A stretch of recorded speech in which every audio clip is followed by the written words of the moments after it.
If you're struggling to find a job, you're not alone. Today we're diving into the frustrating world of job searching. We'll talk about why it feels like an epic journey to find a job, and then we'll talk about some different tips that may boost your chances of landing a job. The first thing we're going to go over is what unemployment is and how it's calculated. As someone with degrees in economics, I see a lot of people misrepresenting, misunderstanding, and just downright not providing the correct information about unemployment. One mistake I see people make is taking the employment rate or the employment population ratio, finding the difference, and calling that the unemployment rate, which gets you around 40% unemployment.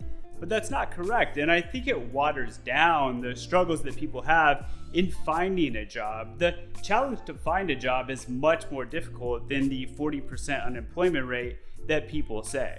The reason we don't use these numbers and why it takes away from the struggle is that you're not competing against the entire adult population. Counting your 90-year-old grandma who's retired and happily watching Matlock reruns every day should not be counted as unemployed. And the same goes for college students who aren't looking for a job, stay-at-home parents, and people who take care of family members.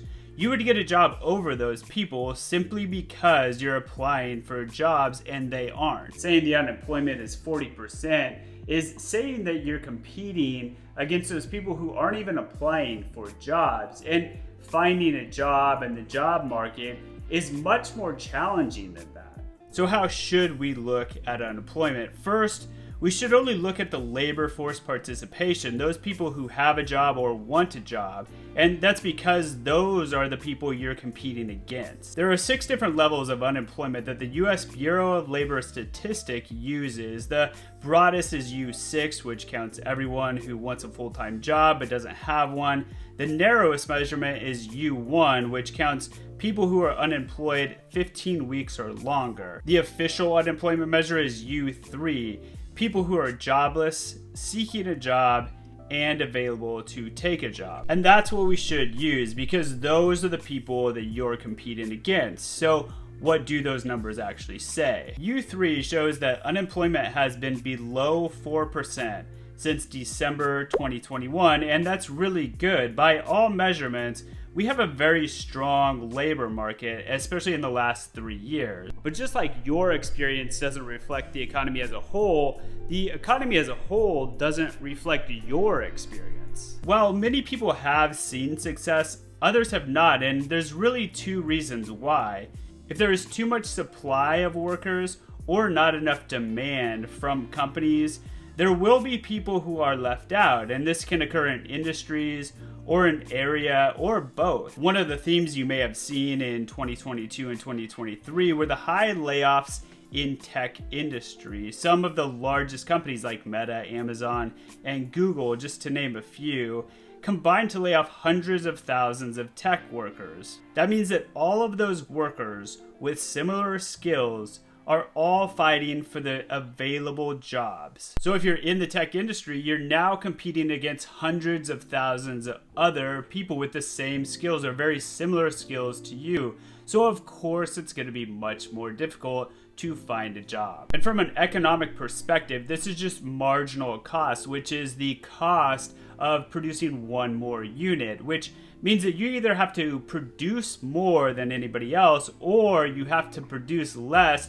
while costing significantly less. So you either have to be the best or you have to take a lower salary, which a lot of people aren't gonna do. Sticking with tech, a lot of those workers were working in the same area, which means that when they look for a new job, they're going to be competing in an area with all of those other workers. In many big cities, you have an oversaturation of workers, at least in some industry. Now, if you go to smaller cities or towns or rural areas of the country, there may be more demand for workers and less supply of them. It's like having too many square pegs and too many round holes. But there are things you can do to increase your chance of landing a job. And before we go into that, make sure to like and subscribe. Now, we've talked about how an oversupply of workers in certain industries or certain areas makes it harder to get a job, but you can use that to your advantage as well. Some industries have too much supply, but others don't have enough. Look at the most recent job report. Healthcare, social assistance, and transportation and warehousing all added a significant amount of jobs, and these are net gains, so they are adjusted for losses in those areas as well. So there are two things you can do with this.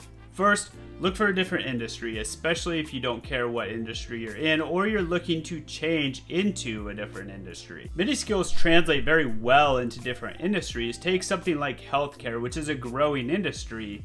Healthcare doesn't just need doctors and nurses. They need people who can analyze data, and they need marketers and people who can communicate well, and they need salespeople. And almost every industry is like this. And don't just look for a change in industries, but change in your field as well. Some fields are growing faster than others, so look for jobs where you can use the skills you have in a different way. The labor market is always changing, so if you do move into a different industry or different field, you don't have to stay there, but it does three things. One, it gets you a job, so you're earning an income and you don't have a gap in your resume, and two, it expands on your skills. The third thing it does is it allows you a spot in a company. If you really want to work in a specific field, you can move later, but just having an in will allow you to work your way to a position you want.